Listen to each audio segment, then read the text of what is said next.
African valor, strong and true. Every single thing they do. Before kings walked Mali, the land whispered of a destiny buried in the soil. Tribes warred, villages rose and fell, but the seers whispered of a lion child who would break chains and crown empires. In the Mandinka kingdom, King Magan Konfata ruled with peace, but his line was ending. That night, a seeress with blind eyes and painted face arrived, claiming the next king would be born from an ugly flower with roots in heaven. The seer instructed the king to marry the unusual woman, Sogolon Keju. She was not beautiful. Her hunchback drew mockery, but her spirit was powerful. She was the chosen one. The king obeyed the prophecy and made her his wife, but her presence brought winds and silence. They said the king had married a witch, but Megan saw strength in her silence. Soon, she gave birth to a son, Sundiata. But joy turned to despair. The boy could not walk. His legs were limp. Whispers became jeers. The other wives called him the crawling curse. Sogolon endured with fire in her eyes. Years passed.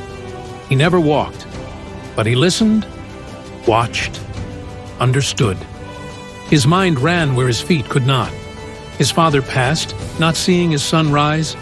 The kingdom slipped into the hands of Queen Sasuma and her weak-willed son. His mother wept alone. They see a cripple, but you are the lion cub. At 7, he asked for an iron rod. The palace mocked him until the earth shook.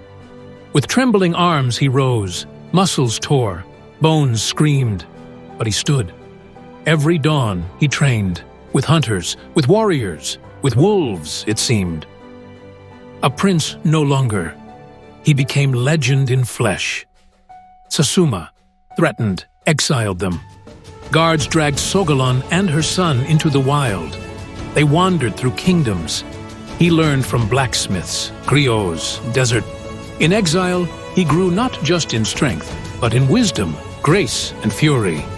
Then came Sumaoro Kante, a king who used skulls as thrones. He conquered Mali, burned shrines, silenced griots. People whispered for a savior. Messengers rode across deserts. Find the lion child. He returned not as a boy, but as a storm. Kings, hunters, nomads, united. He vowed not revenge, but restoration. For mother, for Mali. At Karina, light clashed with darkness, spears with spells. Sundiata found Sumaoro's weakness magic undone by sacrifice. He sorcerer vanished.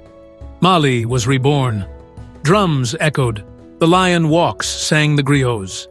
He was crowned Mansa, not ruler by birth, but by spirit. He didn't just rule, he rebuilt. United 12 kingdoms, forged councils, markets flourished, gold and salt traded for poems and prayers. He made Niani a crown jewel, schools, shrines, sanctuaries. His wives were queens and diplomats, marriage for love and unity. His children were trained warrior daughters, scholar sons. He aged with grace, still walked among his people, no guards, just wisdom. Sogolon died a queen.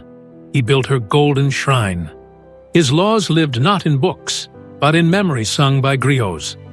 Mali became legend, richer than Rome, older than time. When Sundiata passed, Mali stood in silence. The lion had walked his last. At death, the forests hushed. Even lions paused. But the empire he forged outlasted him, richer than kingdoms across the seas. Griots wept songs for 40 days. His story was sewn into every drumbeat, carved into every stone.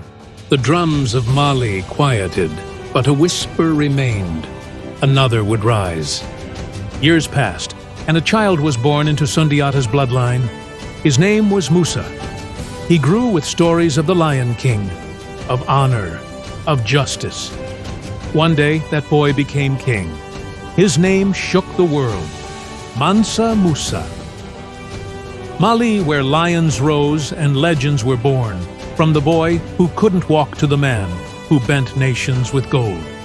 Thank you for watching the full story of Sundiata. Kindly follow at African Valor for more of our African legend stories. Don't forget to like, share, and subscribe for more, and we'll see you in the next one.